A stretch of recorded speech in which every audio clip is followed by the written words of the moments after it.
Audio test 1, 2, 3. Audio test 1, 2, 3.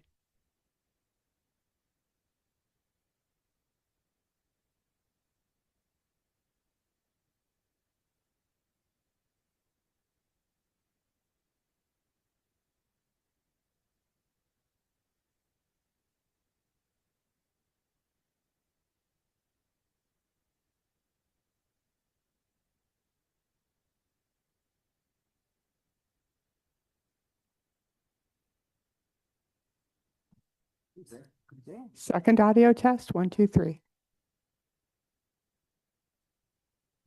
Loud and clear.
We'll get going in 1 minute.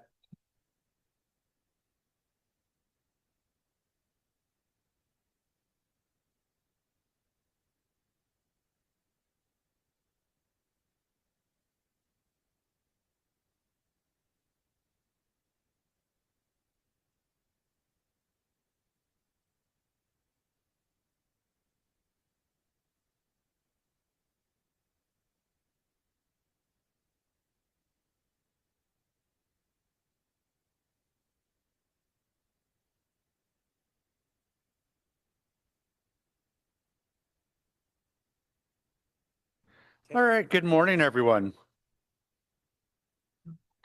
Welcome to our 58th meeting. I know. Ariel, is your mic on? My mic's on. Your speaker? Is everyone's speakers off? Maybe I'll try signing in. December 17th, Joint Committee of the Agriculture, Rural Affairs and Planning and Housing. Sunday. Go ahead. Thank you, test one. Perfect, thank you. Good morning, everyone. Welcome to our 58th meeting of the Planning and Housing Committee. We acknowledge that Ottawa is located on unceded territory and never surrendered territory of the Algonquin Anishinaabe Nation, whose culture and presence have nurtured and continue. Important de souligner que la ville d'Ottawa se trouve sur un territoire non cédé à la nation algonquine Anishinaabe, dont la culture et la présence ont enrichi et continuent d'enrichir ces terres. Ms. Crozier, may I get a roll call, please? Councillor Brockington, Here. Councillor Curry, Here. Councillor Dudas, Here. Councillor Johnson, Councillor Kavanagh. Present. Here. Okay, Councillor Kelly, Present. Councillor Kitts, Here. Councillor Lowe, Here. Councillor Tierney, Present. Councillor Truster, Here. Vice Chair Gower, Here. Chair, you have quorum. Thank you very much. We have a fairly straightforward one. This is a public meeting to consider the proposed comprehensive official plan and zoning bylaw amendments listed as items 4.1 to 4.3 on today's agenda. For the items just mentioned, only those specifically identified in the Planning Act who make oral submissions today or written submissions before the amendments are adopted may appeal the matter to the Ontario Land Tribunal. In addition, the applicant may appeal the matter to the Ontario Land Tribunal if Council does not adopt an amendment within 90 days of receipt of the application for a zoning bylaw amendment and 120 days for an official plan amendment. To submit written comments on these amendments prior to their consideration by City Council on December 10th, 2025, please email or call the committee or council coordinator. Are there any declarations of interest? Nope.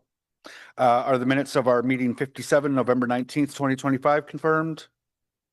Thank you. Running through the agenda, there is the official plan and zoning bylaw amendment for part of 1900 and 2000 City Park Drive. I hadn't anticipated the presentation. We don't have any delegations. The applicants are here to answer questions. Did members want this one held? Chair, I would just like a moment of appreciation for Councillor Lowe's sweater. Yeah. Thank you. Yeah. Very well. Carried. Councillor Lowe's sweater. That is a great sweater. Cowabunga, dude. To Greg and Alex, if the committee is prepared to carry this one, did you still wish to speak? You do wish to speak? Oh, perfect. Is this item carried? Thank you very much.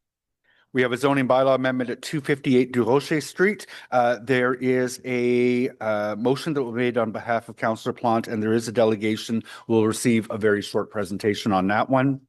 There is an official plan amendment and zoning bylaw amendment at 829 Carling Avenue.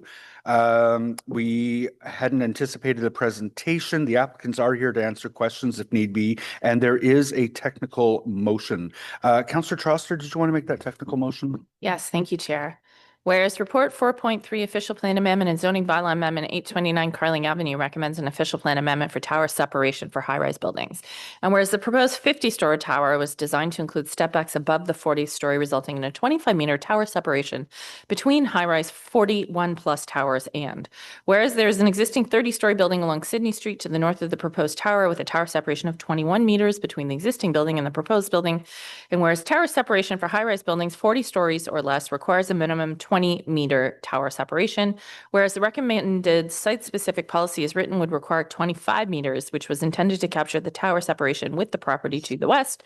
Therefore, be it resolved, the document 2, Part B, the amendment 2.1 add except to the north, where minimum separation distance of 21 meters applies, with the entirety of the clause reading as follows. This is thrilling stuff, guys. Notwithstanding 4.22, Policy 2, the tower portion of a high-rise 41-plus building at 829 Carling Avenue will have a minimum separation distance of 21.0 meters between any tower portion of any high-rise building for the first 40 stories, and a minimum separation distance of 25.0 meters between any tower portion of any high-rise building for the portion above 40 stories, except to the north where minimum separation distance of 21 meters applies.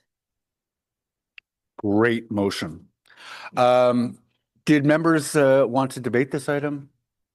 Evan and Lisa, if the committee is prepared to carry us, did you still wish to speak? Nope.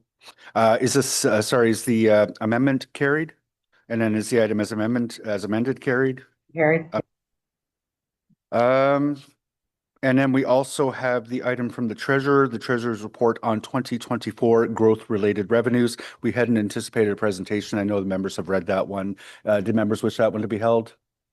Just have a comment. No one else wants to Do speak. you want to make a quick comment now, and then we can let Gary go?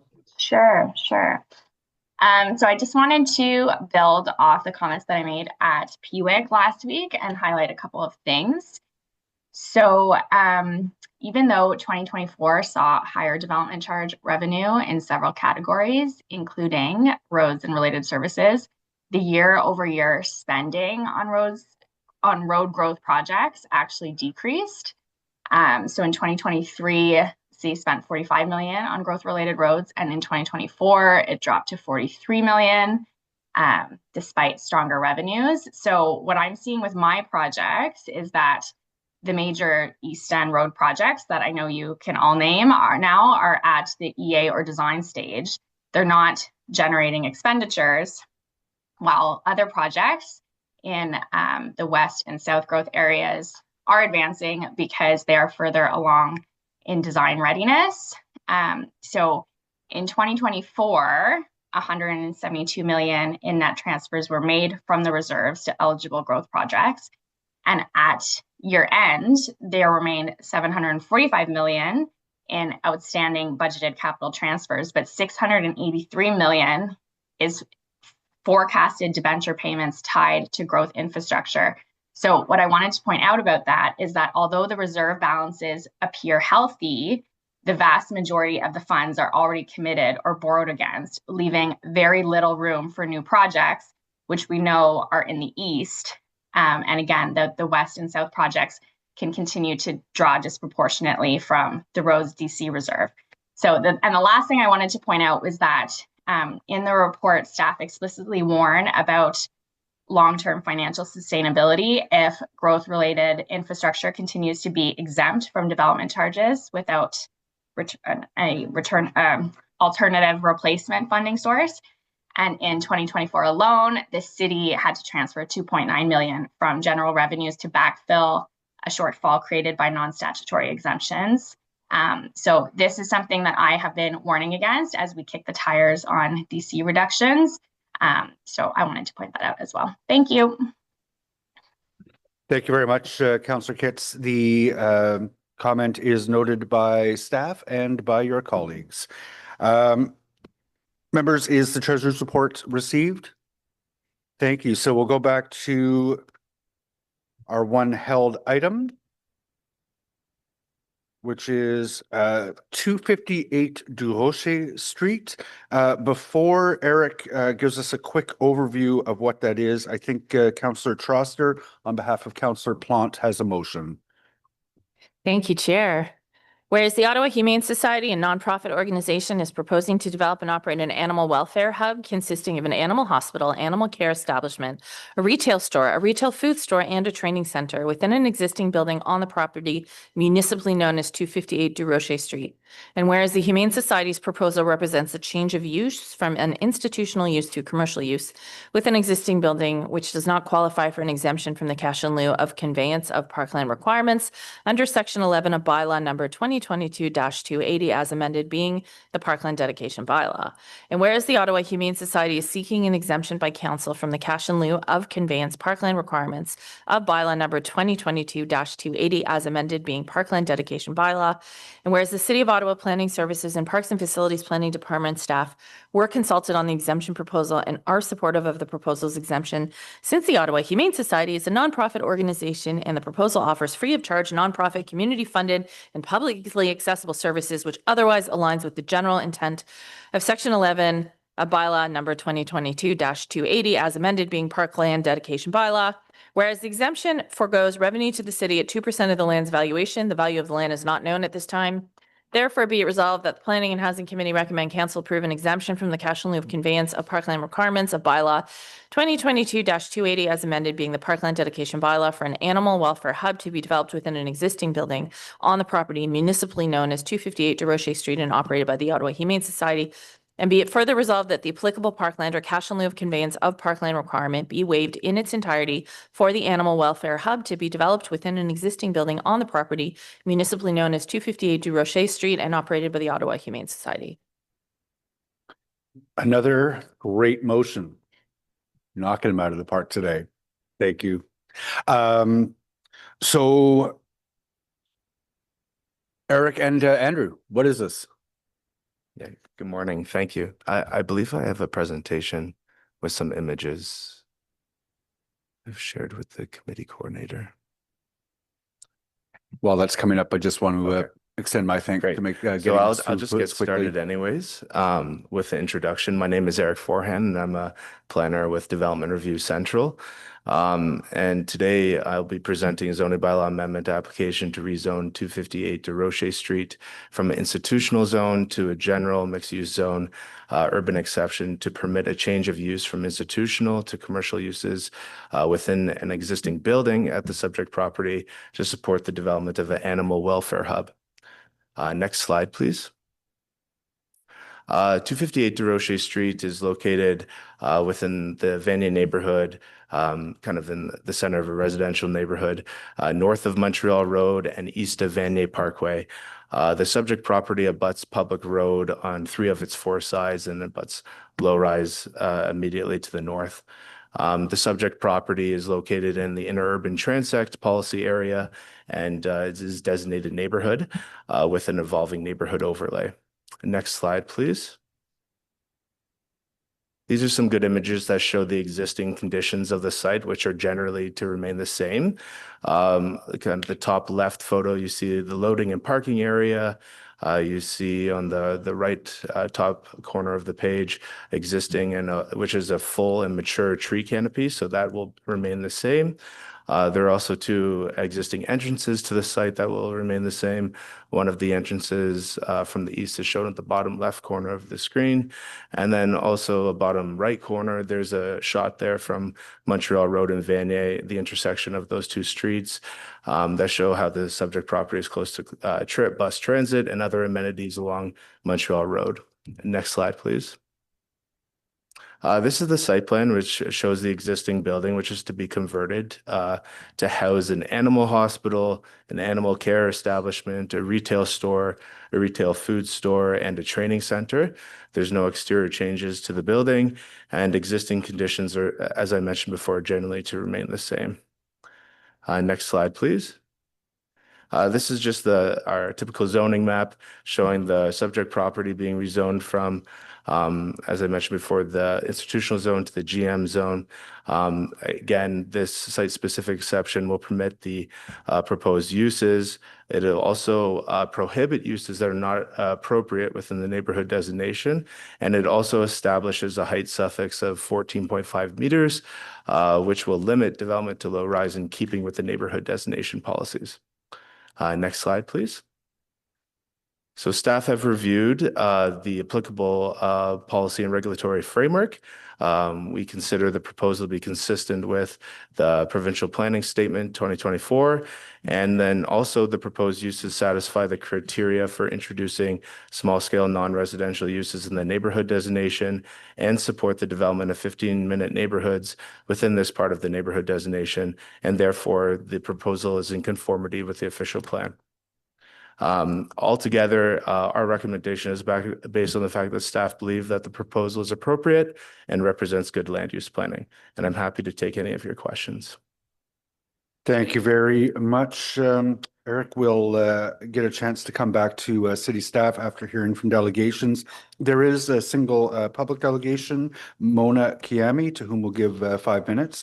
And then the applicants are here as well if they wanted to take 5 minutes.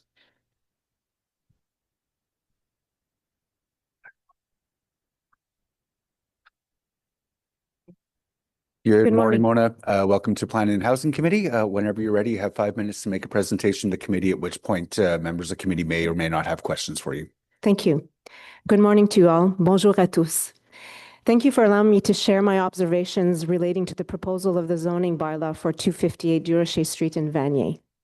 My name is Mona Kiami, and I'm here as a practicing artist who has spent most of her artistic life working in the development of Lebanese performing arts in Ottawa with the El Arz Lebanese Art Group, who incidentally had its post office box at 258 Durocher from 1976 until the building's closure. I stand here today to ask you to reconsider the proposed zoning bylaw as an opportunity to help strengthen the connection between community organizations and the arts community of Ottawa. The redevelopment proposal is quite exciting, and I look forward to seeing it coming to life. However, when I learned that the building, which is located in Vanier, made no provisions for the use of space by the arts community, I wondered why. How could the city pass up the chance to encourage synergy between a local nonprofit community-based organization such as the Ottawa Humane Society and the local arts community, who desperately needs dedicated space for creation and training in the Vanier area?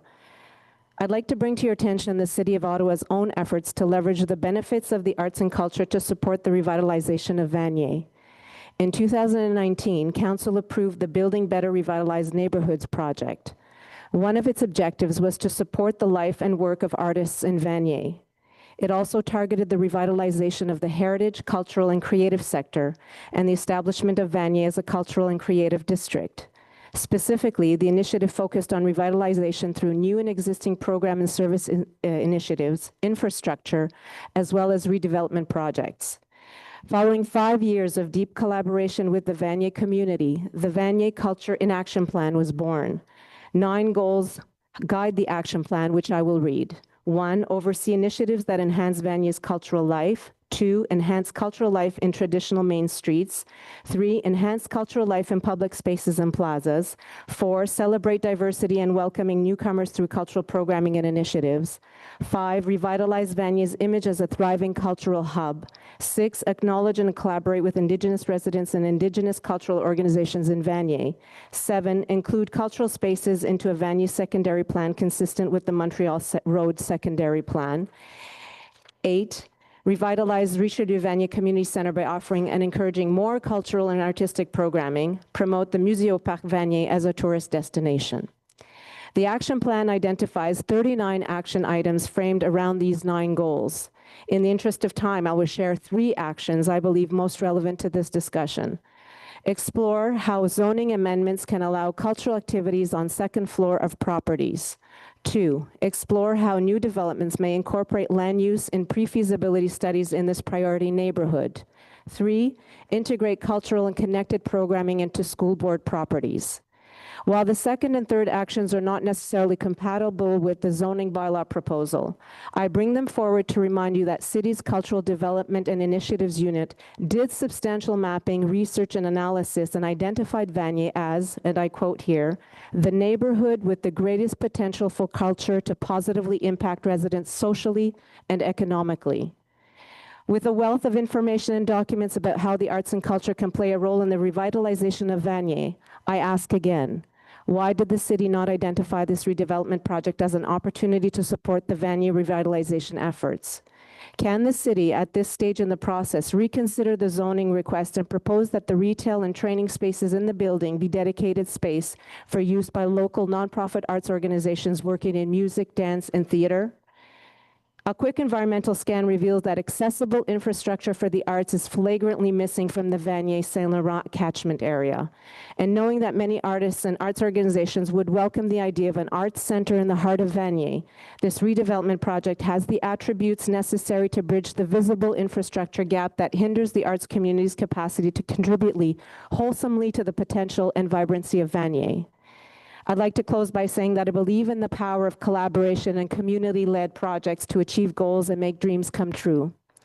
I was truly inspired by the recent launch of the Vanier Hub located at Laurier Avenue, which turned a parking lot into an outdoor community space designed and built by Carleton University's Architecture Action Lab.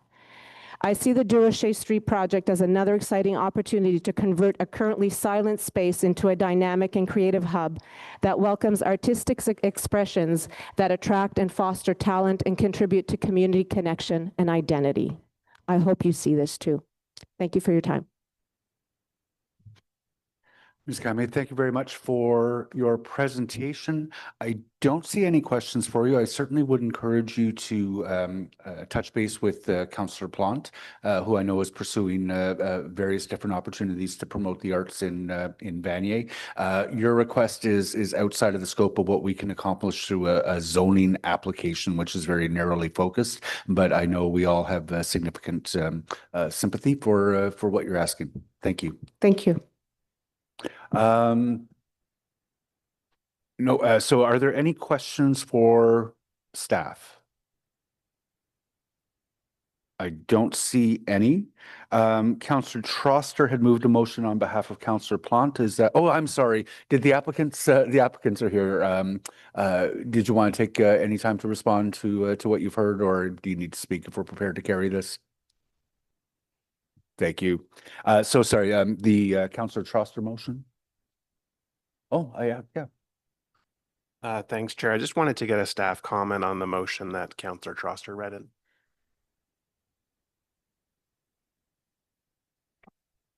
Chair, the motion the motion is to waive the cash in lieu of parkland for this building. The rationale being that it's an existing structure and that the use is tied to a nonprofit use.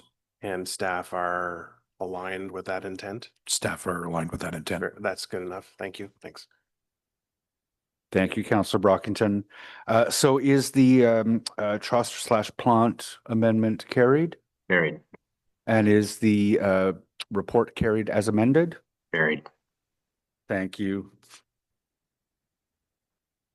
We did have, sorry, one other item, the status update planning and housing committee inquiries and motions for the period ending November 21st, 2025. Is that carried? Carried. Thank you. We have no in-camera items. There is an information previously distributed on cash in lieu of parkland. Councillor Lowe? Yeah, quick question. I could, right? Yeah, go ahead. Okay. Just a quick question for staff. I know there's last time we talked about this, it was suggested that the litigation, I guess that's before the OLT, is nearing its end. So I'm just curious if that is still the case, and when may we expect to see the held funds released? I'll assume that committee has no issue with the question being raised. Staff? Mr. Chair, I wrote to the appellants, well, I've written to the appellants several times, but I recently wrote to the appellants and asked them to identify to the city by Friday if they have any outstanding issues. And I will proceed on the basis of whatever response I receive, Mr. Chair. Thank you. Thank you very much, Councillor Lowe. Seeing no other discussion on that item, are there any notices of motion for a subsequent meeting? None. Does anyone wish to make an inquiry? Nope. We have no other business. We are adjourned until our next regular meeting is actually on Wednesday, January 21st, 2026. But don't get excited, because we'll be back meeting with our colleagues in the Agriculture and Rural Affairs Committee in a joint meeting on December the 17th, possibly the 18th. We'll see whether we go into the 19th. Thank you very much, everyone.